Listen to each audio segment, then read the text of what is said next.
Anong pangalan ni nanay? Janet po. Diyan, sa mga kababayan, ito yung bahay na to, no, hindi natapos dahil nung kasagsagan ni COVID, naumpisahan na ito. Tama, mami. And then, hindi na ituloy dahil walang income, kulang sa budget. So, nakatingga siyang ganyan. Kaya ang ginagawa nila, mami, saan kayo natutulog? Ito po sa lupa. Ang ginagawa nila, pag sa gabi, anong ginagawa niyo? Pag sa gabi dito kayo natutulog. Nakaganyan lang? Meron pong kumot, nakatabing. Nilalagyan niyo yung tabing ganyan. Opo. No, nilalagyan niyo yung tabing ganyan. Lagyan namin mga karton. So, start ko na. And then dito na kayo lahat. Opo. Kundi ang lamig nun. Kaya yung mga bata mahamugan. Hindi po may yero po eh. Kapiraso lang. 2 yero lang ito ata. Dito po sila sa gitna, dito kami sa gilid. So, ayan mga kababayan, ang ginagawa nila, pagsapit ng gabi, naglalatag na sila dito ng karton, and then may mga kumot-kumot na yan dyan, nakatabing. Itong kapirasong 2 yero, dito sila yung mga bata, no? Kaya walang choice, tsaga muna sila dito.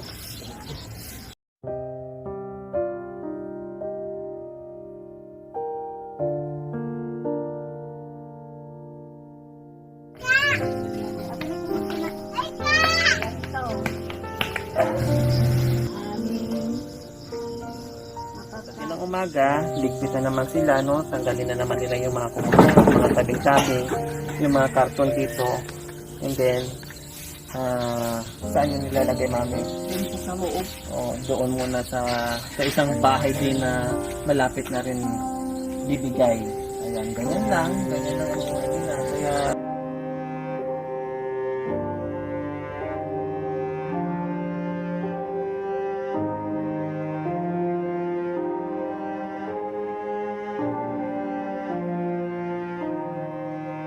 hapon po mga kababayan, no? Pang-anim na araw sa wakas natapos din at magkakaroon na sila ng bagong bahay, bagong pag-asa, no? Kaya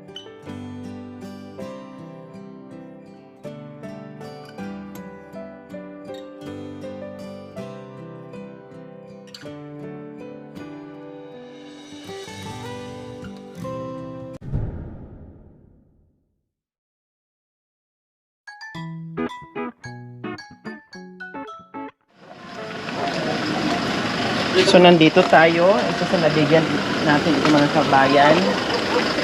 Sa labas malinis naman, natural, meron lang mga dahon. So walang ibang kalat, dahon lang, natural kasi nandito sa puno ng mga kahoy. Hello? Kumusta? Ha? Kilala niyo pa ba ako? O nakalimutan na?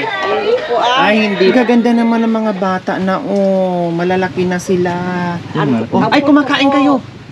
Ampon. Kasi Yung dati?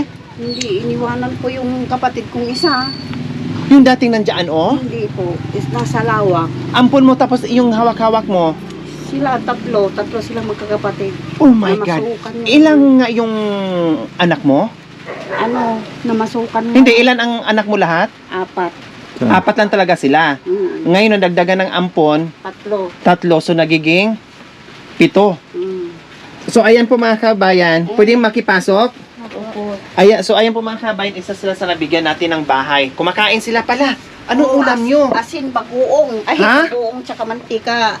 Asin, bagoong, at saka mantika. Ang sarap. Na-miss ko na yung ganyan, Nag-uulam ako ng patis, mantika, ganyan noon. Bagoong Pero po. social, walang ulam pero naka-chopstick. Di ba mga kabayan, ang ulam nila, ganyan lang. Pero in fairness naman, chopstick. Parang nasa Chinese restaurant sila. Pag kumain sila, ay, ganyan. Di ba? Social kayo mga anak ko. No, kahit walang ulam. Okay, sige. Saan ba makabili ng ulam dito na luto na? Ay, doon po sa Malayo. pa po. Preska. Nako. Anong gusto nyong ulamin? Kahit kahit yung dilata lang.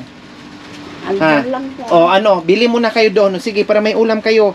Kasi kung bibili ng ulam, malayo pala yung muna. Yung nasa lata muna tayo. Friska. Oh, friska tuna o ano, bahala kayo. O sige, bili ka muna. Dalawahin muna. Dalawang friska. Sige, para may ulam Yun kayo. naman. So, ayan po mga kabayan, si Ate Janet, napabahayan natin, no?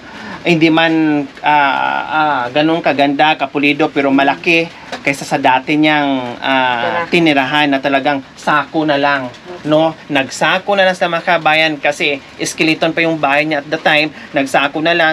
Tapos, nagsapin din sila ng sako doon mismo sa lupa, tama? Talagang doon na lang sila natutulog, kawawa, nahamugan yung pamilya, 'di ba? So dahil sa atin, sa awa ng ating mga sponsors, dahil sa Panginoong Diyos na talagang binigay ito para sa kanila, no? Para sa mga bata at hindi na sila nahihirapan na kahit papaano umulan bumagyo, hindi na sila nahihirapan. Okay? Nandito kami, binisita namin kayo Ate Janet kasi meron akong challenge ngayon sa lahat na nabigyan ko ng bahay ay magbibigay ako ng 5,000 plus groceries pero may challenge. Kailangan kung sino yung pinakamalinis na bahay, yon ang makakatanggap ng premyo. Okay? Nakita ko yung labas mo ng bahay kahit nandito kayo sa maraming puno na nakatira, malinis. Okay naman, nasunod sa walis. Ang loob ng bahay, Sa ngayon po, hindi po ako makawalis kasi maambon. okay lang na. Pero nakita ko naman na talagang yung mga nagkaglagan ay bago lang yan, no? Talagang pag mahalata mo kasi pag yung ganyan ay makapal na yung dahon ng mga punong kahoy dyan. So yung loob ng bahay, kunting ano lang naman, kunting kalat lang naman, no? Okay lang naman, organized naman, kunting kalat lang.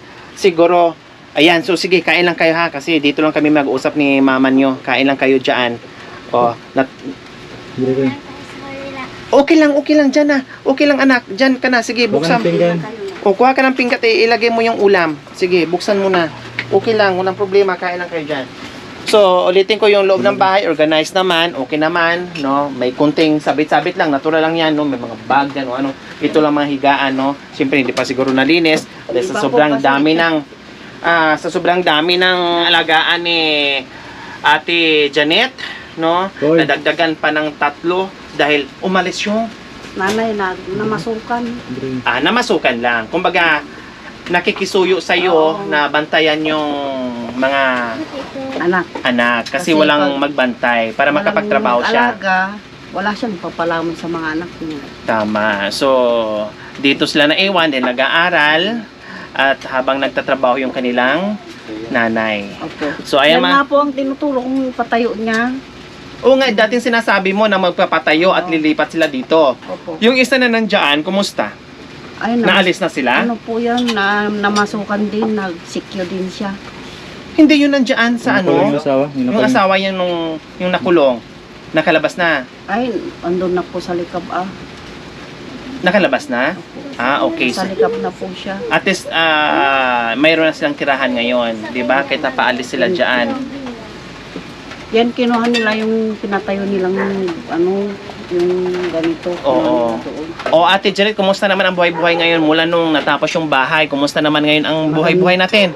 Maganda naman po, ma'am. Kasi kahit papano, nakuha naman na ako ng purpose. Wow! At saka nakaluwag dahil pagkain na lang ang isipin, no? Na hindi mo na isipin kung paano yung bahay mo, kung paano ipapatayo. At isa pa, nakasama kayo sa purpose dahil sa mga bata na nag-aaral. Ayun, yun ang mainam dong gusto ko yung pagbisita ko na kahit matagal na kami hindi nakikita na kahit man lang ay ibalita sa akin na maganda na no may mabalitaan ka na kahit paano may magandang nangyari sa buhay nila, hindi yung madatnan mo ganun pa rin, hindi sabihin madatnan mo na nabulok na yung bahay, napabayaan na yung bahay. Dapat meron naman kahit paano para matuwa yung mga sponsors natin at mga viewers natin na magbalita man lang sila ng good, hindi puro bad. Kasi nabigyan mo na ng bahay, tapos ibabalita, nabulok na. So, ibig sabihin, hindi mo sininop yung bahay, napabayaan mo. At huwag mong irason sa akin dahil hindi naman sementado, madam. Dahil sawali lang naman, madam. Dahil kawayan lang naman, madam. Kundi palitan mo. 'Di ba? Kaya nga sabi ko, Pag konti pa lang yung sira, wag mong antayan na lalaki. Sinopin mo na, ayusin mo na. O bakit ito, sawali lang naman din, o wala namang bulok. Pan madam, papalitan ko yung Yero. Yero, isasalpak ko dyan sa kabila, bibilihan ko ng pagdating ng pera namin sa Purpose. Bibigay ko dyan sa kapatid ko. di ba, mga kabayan, kumbaga, yung tinulungan I-share mo, ko po. yung tinulungan mo, sila, marunong din silang tumulong, i-share din nila. O, ganun lang yun. Hindi yung pagdating ko na ang kalat-kalat, siguro ibahin ko na lang, Ate Janet. Hindi na ako magbibigay doon sa pinakamalinis.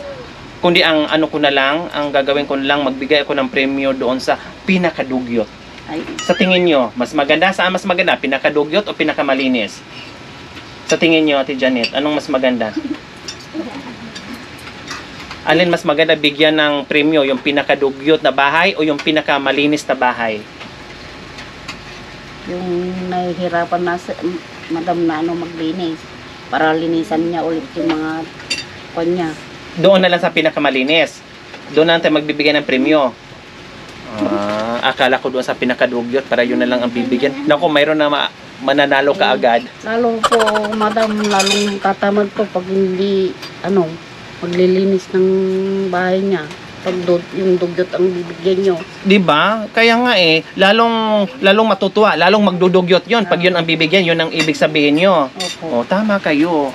'Di ba? Kahit gaano kahirap ng buhay natin, kahit gaano ka-busy natin, alam din natin yung obligasyon natin sa loob ng bahay, no? Kasi alam mo, mahirap na nga ang buhay natin tapos hindi pa tayo marunong maglinis, lalong magiging kawawa tingnan yung sitwasyon, 'di ba? Pagpasok mo sa bahay, parang parang ang gulo, parang walang peaceful na mangyayari sa buhay mo na madatnan o makita mo yung bahay mo na sobrang kalat. Kaya panatilihin natin yung pagiging malinis. Winawalasan pa ng anak ko yung sa bubong para hindi mabulok yung yero. Ayun, tama yun. Ganun yun. Yun yung sabi ko, yung bahay na binibigay, kailangan marunong ka magsinop. Tulad nito, kasi nandito sila sa ilalim ng mga punong kahoy, so mayroong mga laglagan dyan sa yero. Siyempre, pag hindi naalis yan, pag nagstay lang doon, ay kung may alulod, siyempre, babara yun, plus mabubulok yung yero. O tama yung ginagawa na inaakyat pa, o ibig sabihin, ayaw nilang mabulok o ayaw nilang masira yung bahay nila. Hindi yung sagutin ka, ito, nabulok na po yung bahay namin, ipapaayos nyo na ulit. Hindi ganon, ha? Naku, hindi ganon. Kailangan madatnan ko dito. Mas maganda nga na madatnan mo na ito lang binigay mo, pero pagdating mo, na-improve pala, na-renovate pala, o mas napalakihan pa nila. Doon ako matutuwa. Okay, sige, Ate Janet, ito lang naman, kinumusta lang kita. Maganda yung balita mo, naayos ka na. O kumusta yung mister mo? Anong trabaho? Ganun pa rin, madam.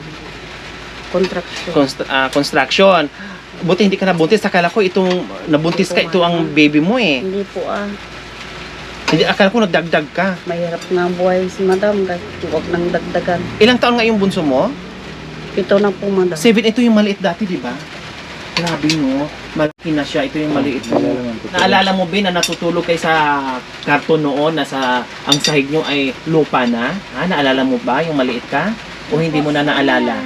Kasi ito na yung namulatan mong bahay. No? Di ba? So, ayan. So, kumusta na? Masarap na yung kain nyo? Kundi ang bilis na ubos yung kanin. Bakit tinatbin nyo yung chopstick? Gamitin yung chopstick. Kunwari, nasa Korea kayo. Korean store kayo kumakain. Di ba? Dapat imagine nyo na lang na Korean store.